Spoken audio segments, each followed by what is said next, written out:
ನಮಸ್ಕಾರ ಸ್ನೇಹಿತರೆ. Century star Shivraj Kumar ಅವರು ಕ್ಯಾನ್ಸರ್ನಿಂದ ಗುಣಮುಖರಾದ ಬಳಿಕ ಪತ್ನಿ ಗೀತಾ ಇದೀಗ ಸರ್ಜರಿಗೆ ಒಳಗಾಗಿದ್ದಾರೆ ಎನ್ನಲಾಗಿದೆ.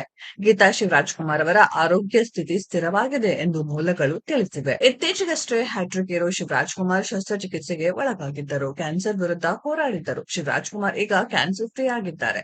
ಕ್ಯಾನ್ಸರ್ನಿಂದ ಸಂಪೂರ್ಣವಾಗಿ ಶಿವರಾಜ್ ಕುಮಾರ್ ಗುಣಮುಖರಾಗಿದ್ದಾರೆ. ಹೀಗಿರುವಾಗಲೇ ಪತ್ನಿ ಗೀತಾ ಶಿವರಾಜ್ ಕುಮಾರ್ ಇದೀಗ ಆಸ್ಪತ್ರೆಗೆ ದಾಖಲಾಗಿದ್ದಾರೆ. ಗೀತಾ ಶಿವರಾಜ್ ಕುಮಾರ್ ಶಸ್ತ್ರಚಿಕಿತ್ಸೆಗೆ ಒಳಗಾಗಿದ್ದಾರೆ ಎನ್ನಲಾಗಿದೆ. ಗೀತಾ ಶಿವರಾಜ್ ಕುಮಾರ್ಗೆ ವೈದ್ಯರು ಕತ್ತಿನ ಭಾಗದಲ್ಲಿ ಶಸ್ತ್ರಚಿಕಿತ್ಸೆ ನೆರವೇರಿಸಿದ್ದಾರೆ ಎಂದು ಮೂಲಗಳು ತಿಳಿಸಿವೆ. ಕೆಲ ಕಾಲಗಳಿಂದ ಗೀತಾ ಶಿವರಾಜ್ ಕುಮಾರ್ ಕತ್ತಿನ ನೋವಿನಿಂದ ಬಳಲುತ್ತಿದ್ದರು. ನರದ ಸಮಸ್ಯೆಯಿಂದಾಗಿ ಕತ್ತಿನ ಭಾಗದಲ್ಲಿ ಗೀತಾ ಶಿವರಾಜ್ ಕುಮಾರ್ಗೆ ನೋವು ಕಾಣಿಸಿಕೊಂಡಿತ್ತು. ಹಾಗೆ ನೋಡಿದ್ರೆ ಈ ಹಿಂದೆಯೇ ಗೀತಾ ಶಿವರಾಜ್ ಕುಮಾರ್ ಶಸ್ತ್ರಚಿಕಿತ್ಸೆಗೆ ಒಳಗಾಗಬೇಕಿತ್ತು. ಆದ್ರೆ ಅದು ಸಾಧ್ಯವಾಗಿರ್ಲಿಲ್ಲ. ಈಗ ಗೀತಾ ಶಿವರಾಜ್ ಕುಮಾರ್ ಅವರು ಕತ್ತಿನ ಭಾಗದಲ್ಲಿ ಸರ್ಜರಿ ಮಾಡಿಸಿಕೊಂಡಿದ್ದಾರೆ ಅಂತ ಆಪ್ತ ವಲಯಗಳು ಮಾಹಿತಿ ನೀಡಿದ್ದಾರೆ. ಬ್ಲಾಡರ್ ಕ್ಯಾನ್ಸರ್ನಿಂದ ಬಳಲುತ್ತಿದ್ದ ಶಿವರಾಜ್ ಕುಮಾರ್ ಶಸ್ತ್ರಚಿಕಿತ್ಸೆಗೆ ಒಳಗಾಗಿದ್ದರು. ಅಮೆರಿಕದ ಆಸ್ಪತ್ರೆಯಲ್ಲಿ ಶಿವರಾಜ್ ಕುಮಾರ್ಗೆ ಸರ್ಜರಿ ಮಾಡಲಾಯಿತು. ಶಸ್ತ್ರಚಿಕಿತ್ಸೆ ಯಶಸ್ವಿಯಾಗಿದ್ದು ಕ್ಯಾನ್ಸರ್ ವಿರುದ್ಧದ ಹೋರಾಟದಲ್ಲಿ ಶಿವಣ್ಣ ಗೆದ್ದಿದ್ದಾರೆ.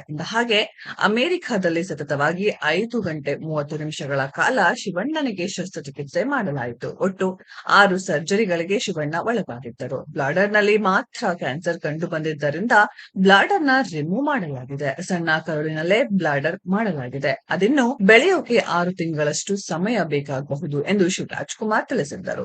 ಇನ್ನು ಶಿವರಾಜ್ ಕುಮಾರ್ ಇದೀಗ ಚೇತರಿಕೆಯ ಹಾದಿಯಲ್ಲಿದ್ದಾರೆ. ವಿಶ್ರಾಂತಿಯ ಜೊತೆಗೆ ವರ್ಕ್ ಕಮಿಟ್ಮೆಂಟ್ ಗಳ ಕಡೆಗೂ ಗಮನ ಹರಿಸುತ್ತಿದ್ದಾರೆ. ಮತ್ತೆ ಬಣ್ಣ ಹಚ್ಚಿ ಶೂಟಿಂಗ್ ಸೆಟ್ಗೂ ಶಿವಣ್ಣ ಮರಳಿದ್ದಾರೆ. ಹೀಗಿರುವಾಗಲೇ ಗೀತಾ ಶಿವರಾಜ್ ಕುಮಾರ್ ಅವರಿಗೆ ಶಸ್ತ್ರಚಿಕಿತ್ಸೆ ನೆರವೇರಿಸಲಾಗಿದೆ. ಆದಷ್ಟು ಬೇಗ ಗೀತಾ ಶಿವರಾಜ್ ಕುಮಾರ್ ಚೇತರಿಸಿಕೊಳ್ಳಲಿ ಅಂತ ಅಭಿಮಾನಿಗಳು ಹಾರೈಸಿದ್ದಾರೆ. ಸ್ನೇಹಿತರೆ, ಇದರ ಬಗ್ಗೆ ನಿಮ್ಮ ಅನಿಸಿಕೆಯನ್ನ ಕಮೆಂಟ್ ಬಾಕ್ಸ್ ಅಲ್ಲಿ ಕಮೆಂಟ್ ಮಾಡಿ. ಈ ವಿಡಿಯೋ ಇಷ್ಟ ಆಗಿದ್ರೆ ಲೈಕ್ ಮಾಡಿ, ಶೇರ್ ಮಾಡಿ, ಚಾನೆಲ್ ನ ಸಬ್ಸ್ಕ್ರೈಬ್ ಮಾಡಿ, ಪಕ್ಕದಲ್ಲಿ ಇರೋ ಬೆಲ್ ಐಕಾನ್ ನ ಹಿಟ್ ಮಾಡಿ. ಮುಂದಿನ ವಿಡಿಯೋದಲ್ಲಿ ಭೇಟಿಯಾಗೋಣ. ಧನ್ಯವಾದಗಳು.